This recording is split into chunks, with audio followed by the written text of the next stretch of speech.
ready to go, basically. Great. Are we ready to go? Are we good to go? Yeah. Okay. Greetings, Prime. I'm Isis. Hello. Greetings. Nice to meet you all. Happy New Year. And to you, of course. Happy 2023.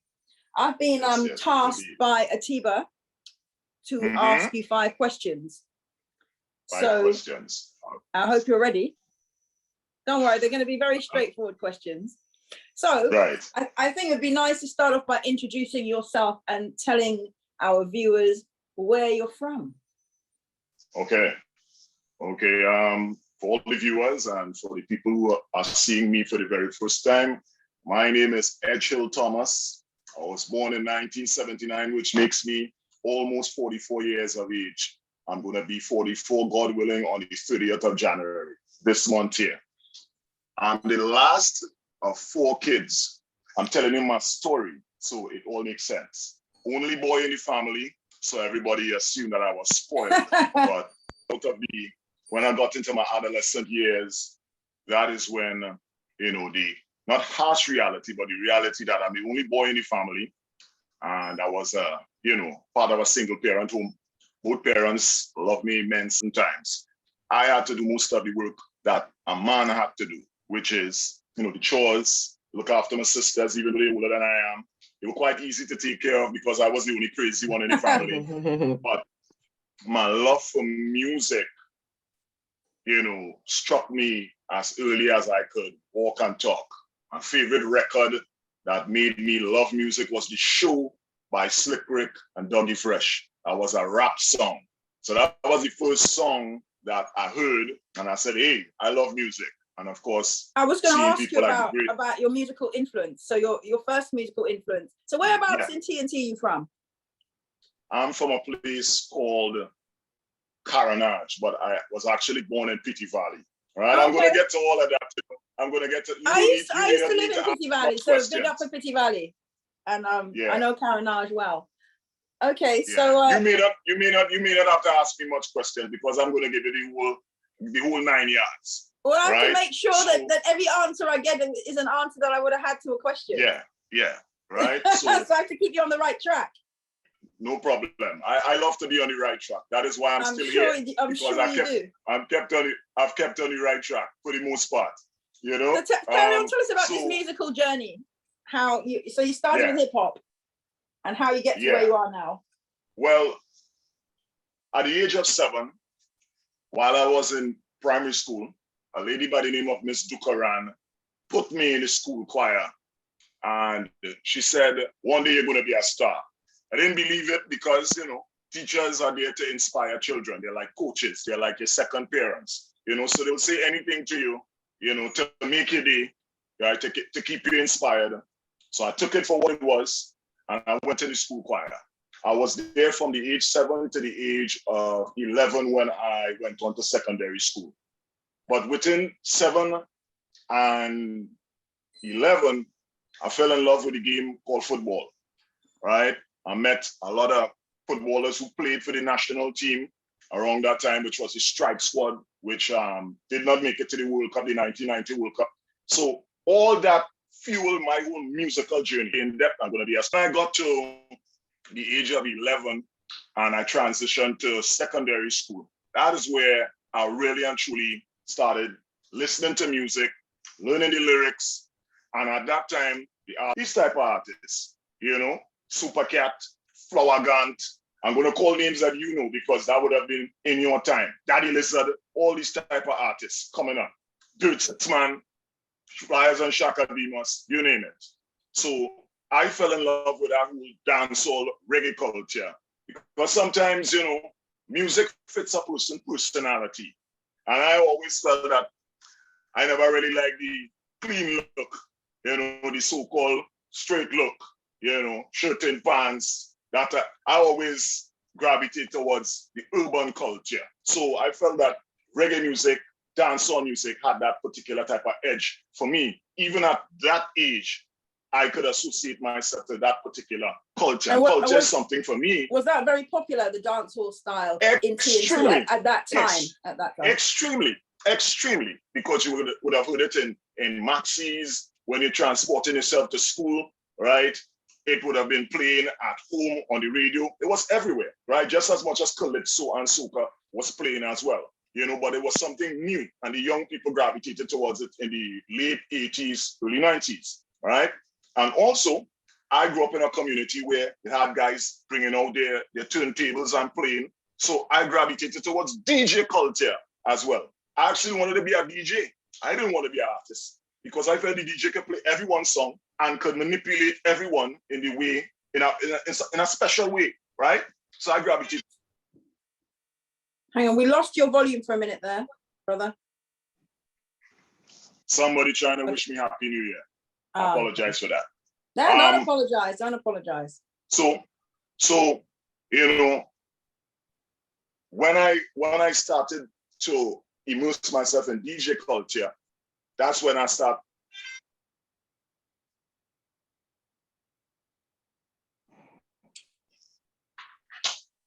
I need to throw away that phone. All right. So. Well, no, your teacher was correct. You're a star. Yeah. You're getting a lot of attention. yeah. You know, that's a good friend of mine who's probably trying to wish me Happy New Year, but he knows what time it is. This is entertainment time.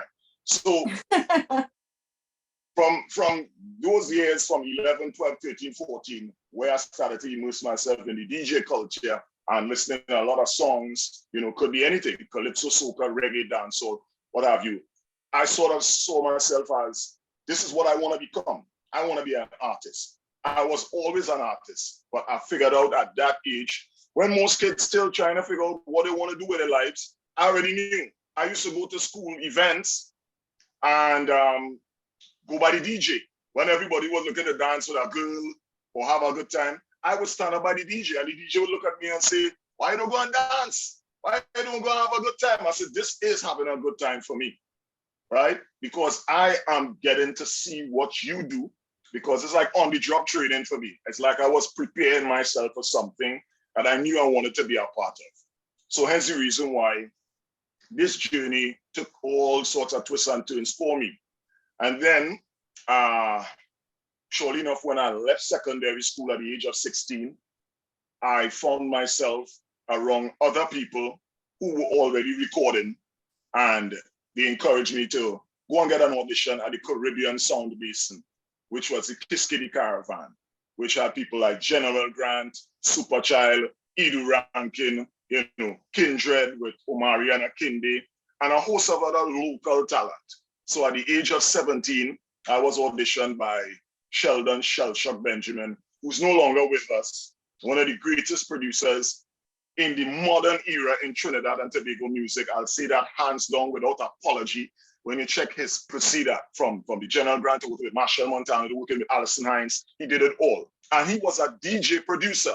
That was a hybrid. Back in the day, you didn't have DJ producers, not much. Now, in electronic dance music and EDM, David Guetta is a DJ producer. People, most of those people are DJ producers. We didn't have much DJ producers back in the day. So Shellshock was one of the first DJs, right, who was doing it both. He was a producer by night, DJ by day, sometimes DJ by day, producer by night. He used to come in the club, listen to songs, and in 10 minutes leave the club. And we would know why he's leaving the club, because he's going back to the studio. He got a vibe, he heard a record, say, okay, I'm going to sample that record, I'm going to listen to that record inside out, I'm going to create music. And that also fueled my production side. I was about to say, so that must have had an influence as well. Clearly that was you were right there at the starting point. Yeah. So I started to do exactly what he was doing. He was one of the first people, Shellshock, that put a mic in my hand in a club in front of people and say, tonight you're not going to sing, you're just going to MC.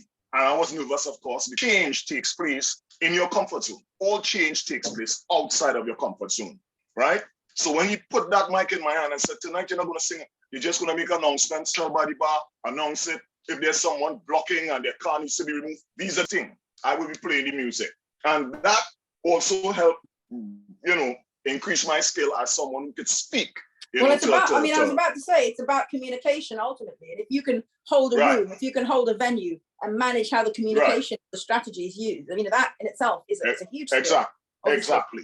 So there's so many things that made me an artist, right? It's not just me singing, but I got immersed in DJ culture, MCing. Later on in my career, I did motivational speaking for kids at schools and stuff like that. When we went on school tours, we would have to speak to the kids before we perform, or even while performing, we would have to talk to the children about how important it is to, be yourself, to stay positive, and even to tell a story, because. But how important is it? How important is it for you to do this work in schools? Because clearly not all artists do this. There's some artists you're not going to really find them doing this kind of thing. So why is it important to you to actually work with these young people and share your message and your story? Well, I grew up in a community in Petite Valley and Carnage where there were heads around that always encourage us, to play, to work together as a team, right, to communicate, to squash any sort of feud that we may have, right? Let's do it on the basketball court. Let's do it on the football field. Let's not do it with guns and knives, right? Let's find a way to talk it out, right? Use your vocabulary, expand your vocabulary. Don't just use expletives. Find a different way to communicate, right? So if you want to be a big man, this is the big man level here, right? Learn how to settle down and not let the rage lead you, So, these are the things that influence me as a person. And then I would also say thank you, Mama and Papa, because, up to this day, those two people, have always been there for me and for their kids. And for anyone who knows them, always been a positive driving force in their life. So, they basically gave me the tools for me to do my work. But in music, I would say, the people who have mentioned, and I'm going to mention another person, a guy by the name of Ken Marlon Charles, KMC. At the beginning of my career, when I was working at a bookstore, he saw me there. I was about 18 or 19. We met when I was 17 years of age. And when he saw me there, he said, "What are you doing here? You're supposed to be recorded." And I said, sometimes you have to do the things that you don't want to do in order for you to get to the things that you want to do, right? And this is me here trying to earn a little salary, because back in those days, in the 90s, to get $250 TT a week for a youth man is a lot of money, right? You get that a week. So you could Friday, you're nice, but I would have taken a bill and then I'll take the rest and work from there. So I saw it as me not making a sacrifice, but me going into a different area so that I could, keep home at bay, because, parents want to see the kids working. They don't want to see the kids just lying down or going on the basketball court or hanging out on the corner, right? Parents want to see their kids' kids, right? Because they want to see how responsible you are for the future. So for me, I did that. And the year and a half that I was there at the bookstore, I met a lot of people. And the boss said to me, I think your time is up to be here. And when that same day, I won't lie to you, that same day when she told me my time was up here, for whatever reason, I went straight to the recording studio and I never looked back. So what was your first recording? My first recording was a song called Only Gun. It was produced by Shell Shock. It was a conscious song. That would have been in 1996, right? But within 1996 to 2000, I would have been trying to find my way as a person, not so much as an artist, right? Because, you're coming out of those teenage years and you got to figure out what you want to do with your life, right? Yeah. So I had no issue, and even to this day, I have no issue with taking time off to learn to be a better person, right? To improve as a person. Some people will see it as, you're committing career suicide by taking time off and stuff like that. Patient man ride donkey. And the race is not for the swiftest, but the who can endure it. So for me, right? And I mean, how do you describe yourself? Sorry, how do you describe yourself now? Do you use, do you say artist, producer, I mean, along that trajectory and that life story of yours, you ended up becoming an artist, but you also produce. Yeah. So how do you split your time or see yourself? Well, for me, I've always seen myself as a producer, right? And the producers who have worked with me will tell you that. When I come into the studio, I'm not just a guy who would just put together a piece of music and say, hold that. I would have just as much. There's a saying I use, not everybody use this. Peter Minshall, he makes the costume or designs the costume. Peter Samuel, he had to dance the costume. He had to put it on, right? So for me, I am Peter Samuel. I have to dance that costume. The person who is making or designing that costume for me needs to understand that it needs to be a certain weight, a certain color, a certain vibrance, mobility in it, so that when I go there with my song, right, I have the confidence to deliver based on what we did when nobody was watching. And nobody was watching while we were in the studio, right? The great teams that won championships in any sporting discipline, there's a time when they train and there's a time they go to perform what they practiced. And in studio, it is practice. We can make all sorts of alterations, we can fail, we can quarrel, we can have disputes, we can have difference of views. That's okay. We're in the studio, we're rehearsing. But when we've made up our minds as to what product we want out there, everyone needs to be on the same page. So I've always seen myself as someone. Is your process as a producer influenced or very differently, or is it very similar to your process as an artist, as a performer? Well, the process for me now is to just create music and then come up with lyrics and melody and stuff like that. Before, it was the other way around. You have to come up with a song, right? Sometimes you hear a song while on a flight. Sometimes you hear a song while walking on the road, someone says something and it comes. And to this day, that will happen now and then.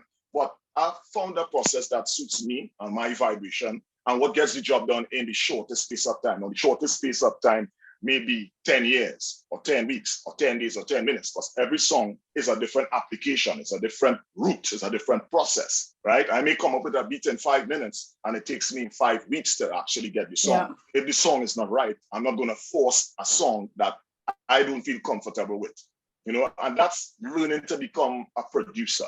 A producer looks for things, right? They look for things that the artist does not necessarily look for. You may say something a particular way, and the producer will say, "Hey, say that again with a little bit more emotion." Like because this is a sad song, or this is a happy song, or this is a song that is humorous, right? So you have to create the right color in order for people to emotionally connect with your product. So that is the side of me that I had to hone, and that took years, because being behind the microphone and you just doing your stuff and leaving the producer to create magic, that's one thing. But when you have to now sit down, do the music, put together a makeshift arrangement in the beginning, right? So that you have a guideline, right? Put together lyrics, melody, and also understand how to tweak vocals, how to tweak the bass, kick, snare, all these things to make them sound glued and gel together, so that when you send it to a mix engineer or a mastering engineer, they can now say, okay, let me make this a polished product. So that entire process, I'm surprised I don't have. So you're basically there from conception to the completion of the product, really. You're overseeing the whole thing. And what about for 2023 Carnival? So we've only, before we know it's going to be Carnival, we've only got a few weeks now. Yeah. And you brought out your latest track, Return. Right. Tell us about this and about 2023 Carnival. What's happening for you? Okay, well, what can we expect? Well, for me, I just do music now. I've been involved in the music scene, the entertainment scene for close to maybe 30 years. This year will be 26 or 27. I can't count. I started at the age of 16, 17. I'm here still, by the grace of God. And for me, on my musical journey, I've realized that beyond the season, I put out music all the time, right? If you go to the gym 5 days of the week, opposed to someone going 2 days, that's different results, right? I try to be consistent in what I do, right? And sometimes I stop what I'm doing to ensure that I put out a product for the carnival season. Whether I'm in a party, whether a promoter hires me or not, I'm not worried about that. I'm making a contribution. Some people look for what they're going to get. I'm concerned about what I'm going to give, right? Before, it may have been the intent that you need to get.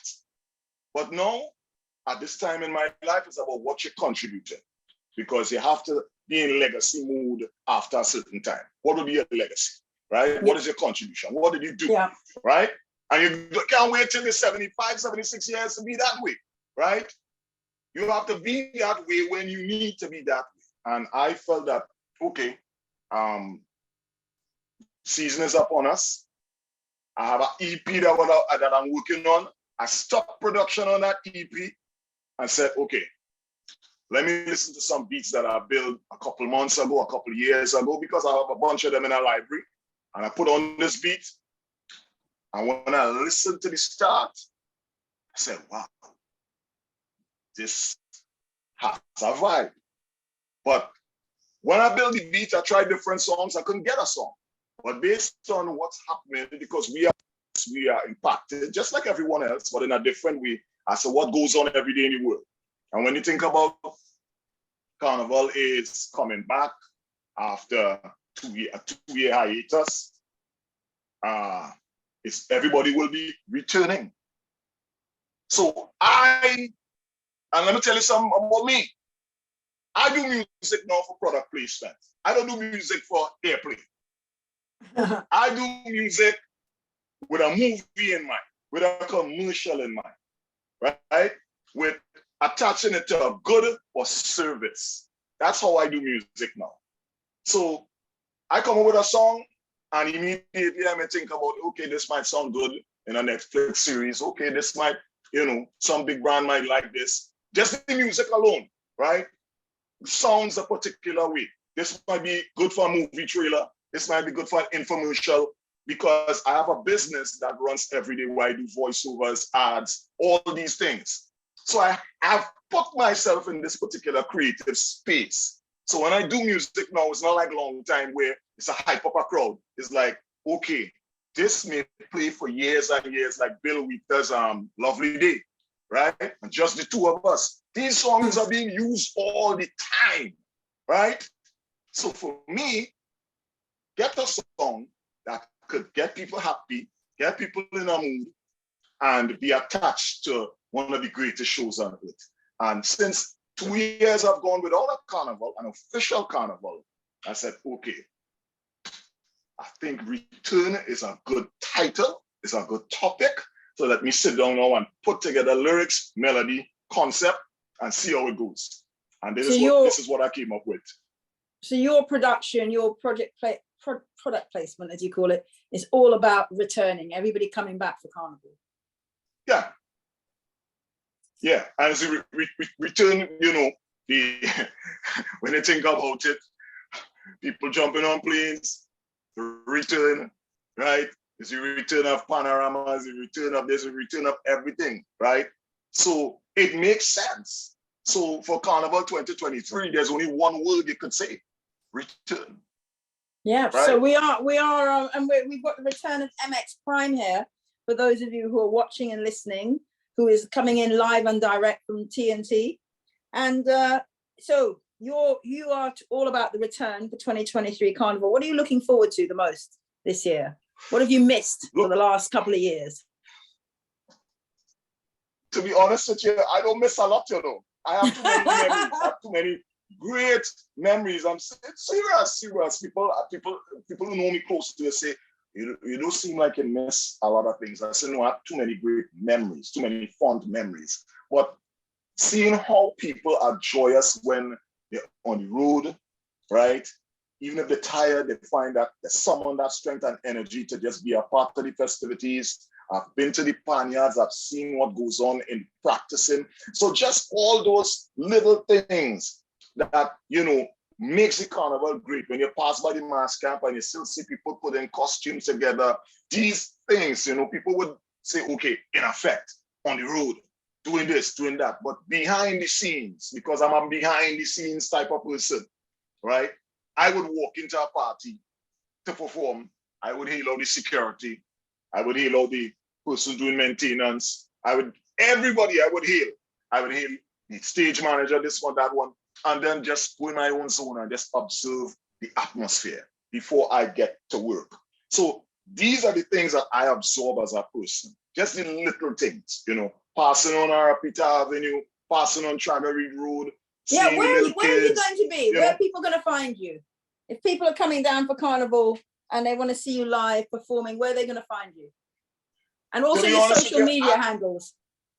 To be honest, I don't know right now because bookings are going to be coming probably this week here. So they're going to have to search to find you. But if one place you could find me is at MX Prime on Instagram, right? For sure, for all updates, right? And trust me, I know the song, by the grace of God, is going to do well for what it has been done for. Sometimes the intent of something is really important. If you're doing something with the purpose of you want to get, God puts it in such a way that you don't get what you're looking for. But if you just put something out with a free spirit, like I said before, I have zero intentions. If I'm not in any events, that's not a problem to me. I'm no worse for wear, right? Doesn't You're still going to find things to do. Yeah, I'm not 19 anymore. So the things that would bother a teenager or a young adult, I'm still a young adult, but I'm at a time in my life where those things don't matter that much. It's what I contribute. And I feel the joy, and it's a privilege for me to be a part of music, that music chose me, and God has given me this gift to share, not to be stingy, right? Even to come on this program here to talk. Some may say, why is this guy talking so much? But this is what we need to do. We need to we want to share your story. And also, I mean, for us, what Atiba is really trying to achieve with the Destinations T&T is also to really open up the world to what we have to offer in back home, in Trinidad and Tobago. And exactly. So what as a native Trinibagian, I'm not even gonna get it right. Trinibagonian. Yeah. That was something that I learned after I left home. But what would you say to somebody who's thinking about visiting Trinidad and Tobago? Why should somebody come to Trinidad and Tobago? Because we have a culture that is unique to us, right? Our people, we go anywhere in the world and make friends. We go anywhere in the world and start a line. We go anywhere in the world and make people laugh. So when you come to our country, right, first thing first, find the places that, remind you of, a place where you feel comfortable. So to the Savannah is a nice place to go take a drive. The Lady Young Lookout. Even try to visit one of those famous Spaniards, the All-Stars, the Desperados. Go to these places. It doesn't matter if it's carnival time or not, because these places have a spirit. There's vibration there, right? Go down south, go down Point 14, which is a cultural space. For me, when you go to Point, you feel a particular energy, right? So even of course, we know about Tobago. Can't fight Tobago. Yes, one of the best places in the world. So for me, it's all about coming to a cultural capital of the world, because we are rich in culture, we are very diverse, and just our uniqueness as a people. So Trinidad and Tobago, there's nowhere like it. Well, I mean, what can I say? But thank you for sharing your story, and your career. And I'm looking forward to seeing how you do this year with your track, as I'm sure everyone else is. And are you going to be, after Carnival, are you going to be moving around, like touring any other islands or any other carnivals? People catch you in the States or anywhere? That's a possibility, but to be honest with you, what I do now is our everyday business. So, for the time being, I have a lot of things to do, and I make people understand, as much as, people have known me for a particular type of music, type of vibe, type of movements, things have changed, right? I could sit down here and reach the world. You know, it would be nice to have that personal touch, which I am not going to abandon. But at the same point in time, you know, I have other things that I have cooking. I have new music coming out. I have an EP that I want to put out, God willing, around March or April with some different type of songs for the world, songs to have people dancing, songs for people from 0 to 99 to enjoy, because it's important for me to put out content where, you know, all audiences can feel comfortable. So if I throw a concert, you know, it's not one MX Prime, it's different moods of MX Prime. So when people come, you will see the senior citizens get up and say, that's my boy. You see the youngsters, the teenagers say, I love this song, I love the bass, I love the beat, right? Those who like to hear songs with, you know, substance and lyrical content, you can get that, because I try to be a total artist. You know, not knocking anybody else, but my vibrations is my vibration. You know? Like it. Thank you so much. I don't know where Atiba, do you want to? I'm here. I'm all good, sounding great, lovely, love it, energy, one love. Blessings. Thank you, Atiba, for getting in contact with me, my brother. And thank you to Rubaderi Victor, because Rubaderi, you know, has been, you know, a stalwart in terms of his activism in Trinidad and Tobago, you know, in terms of recording culture and promoting our culture. Yeah, we the amount of culture that's come out of Trinidad and Tobago is unmatched, considering our size. Yes. Yeah. For real. Two little dots in the Caribbean. Two tiny dots on the world map, and look at the impact we've had across the world. Yep. I want to say something as well. Beyond Return, there's another song that you guys got from me called Panthem, right? Yes. And there's a reason why I did that song, because of Jereme Richards, not only his accomplishment on the track, but what he said after impacted me so much that I was compelled to do the song. When he asked for the anthem in the steelpan rendition, I've never heard anyone ask for that before. I've never heard anyone made such a request. I've never heard an athlete or anyone say they want this in this particular way. If it's possible, please facilitate me. And I felt real proud as a person from the Republic of Trinidad and Tobago to see this athlete in his time where he could have said anything, let me say it again, anything he could have said. And he said, I have one request. If anyone hear this, please can I get the steelpan rendition of the national anthem at my medal ceremony? And it was done, and the anthem didn't play once, it played twice. So, as the saying goes, ask and you shall receive. Indeed. Thank you. I should hand over back to Atiba. No, you're all good. You can finish off however you want to finish off. One love. Okay. Tiba, you in a lime or something? I only hear music and party. Yeah. My brother. No, I'm literally, hold on. I don't know if you guys can actually see me. Oh, yes, snap. Now, I'm actually like just literally getting work done. I'm here taking our notes. He's like you, he's talented, multitasker. Yeah. Yes, he is. I'm literally sitting there getting work done, taking our notes of the interview. Gonna put it into the pamphlet / magazine, and yeah, put this interview up on YouTube and just keep it moving. Empire. Yeah. So thank you, MX Prime, for sharing your energy with us, and looking forward to hearing more of your music and seeing you going up and up and up in the charts. Thank you very much, my dear.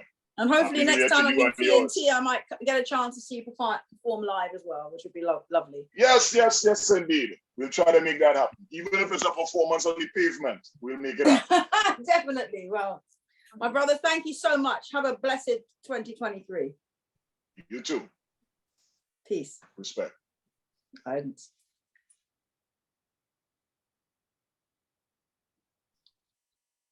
Atiba, I see. Atiba, do you want to stop the recording now? Or how do you do this?